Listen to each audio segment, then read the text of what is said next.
Waxaanu ka hadlaynaa astaamaha lagu garto dadka fikirka qotada dheer leh.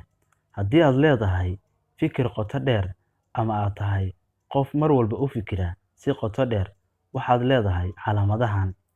Waxaa laga yaabaa inay dadku leeyihiin calaamado wanaagsan, sidoo kalena waxay yeelan karaan calaamado aan wanaagsanayn. Marka waxaa laga yaabaa haddii aad calaamadaha qaar aad isku aragto inaad is tiraahdo wax ayaa kaa khaldan. Ha u bixin waxaad tahay qof fikir qoto dheer leh. Calaamadahanna waa caadada dadka fikirka qotada dheer leh. Lambarka koowaad, fiiro dheer. Badanaa dadka fikirka qotada dheer leh waa kuwo u fiirsada wax walba oo ay sameynayaan inta aysan samayn ka hor. Waa kuwo ka baaraandega oo si fiican u fiiriya waxa ay sameynayaan ama ay samayn doonaan. Dadka fikirka qotada dheer leh wax walba oo loo horkeeno ama hawl walba oo loo diro horay kama sameeyaan ilaa ay uga fikiraan si qoto dheer ama si fiiro dheer. Lambarka labaad, hilmaamid badan. Badanaa dadka fikirka qotada dheer leh waa kuwo hilmaamid badan, sababtoo ah badanaa waa kuwo ka fikira waxyaabo badan oo isku daya inay mar walba ay u fikiraan si qoto dheer. Marka waxaa keenaysa inay wax hilmaamaan waa fikirida ay ka fikirayaan waxyaabo badan. Ha iloowin inaad tahay qof fikir qoto dheer leh haddii aad isku aragto inaad hilmaamid badan tahay. Hilmaamida qaarkeed waxaa keeni kara waxyaabo caafimaad darro ah ama waxyaalo kale, laakiin badanaa dadka fikirka qotada dheer leh waa kuwo mashquulsan, taa darteed baan u keenaysaa inay wax hilmaamaan. Lambarka saddexaad, xalinta dhibaatooyinka. Badanaa dadka fikirka qotada dheer leh waa kuwo xaliya dhibaatooyinka. Sidaa darteed, haddii lagu sheego inaad xaliso dhibaatooyinka badanaa, ama aad tahay qof badanaa ay dadku la wadaagaan dhibaatooyinkooda si aad ula xaliso dhibaatooyinka, waxaad tahay qof fikirkiisu yahay mid qoto dheer. Lambarka afraad, isku cakiran bulshada. Badanaa dadka fikirka qotada dheer leh waa kuwo ay isku cakiran yihiin bulshada. Isku cakirnaantu wax kale ma aha, waa qof ay badanaa ay bulshada isqabtaan ama ay isfahmi waayaan mararka qaar. Taas waxaa keenaya ka fikirida uu ka fikirayo waxyaabaha ka dhexeeya bulshada. Lambarka shanaad, madax bannaan. Madax bannaan waxaan ka wadaa waa qof maskax ahaan madax bannaan oo aan qofna ku tiirsanayn.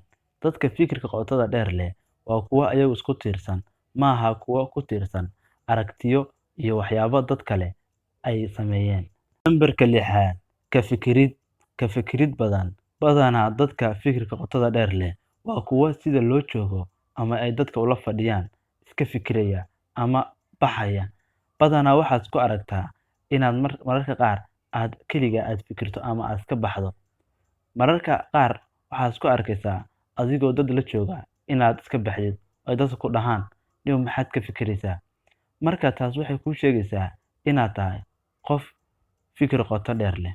Lambarka toddobaad, go'aan la'aan ah.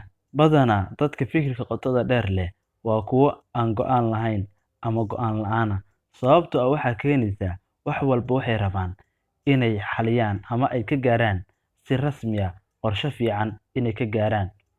Waxaa keenaysataa kuma degdegayaan inay go'aan hadiiba gaaraan. Haddii aad aragto qof go'aan la'aan oo hadba ka noqonaya wixii uu go'aamiyey, waa qof fikirkiisu yahay mid qoto dheer ah. Lambarka siddeedaad, waa qof cajiib ah. Badanaa dadka fikirka qotada dheer leh waa kuwo cajiib ah oo dadka qaar soo jiita, oo aad u arkaysid markaad la kulantid inuu yahay qofkan qof cajiib ah. Lambarka sagaalaad, waa qof naxariis badan. Badanaa dadka naxariista badan waxay u badan yihiin kuwo fikir qoto dheer ah.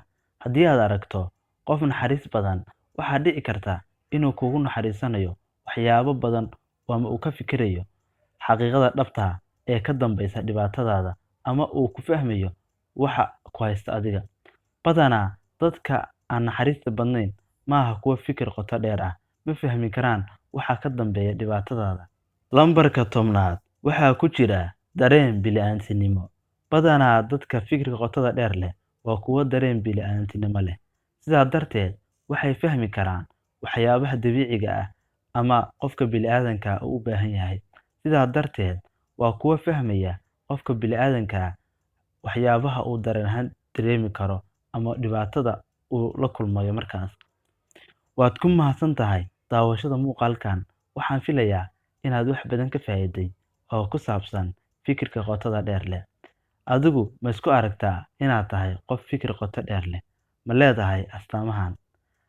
Haddii aad ka heshay muuqaalkan, fadlan ha naga ilaawin inaad nagu soo biirto si aad mar walba noola socoto. Fadlan subscribe noo saar. Mahadsanid.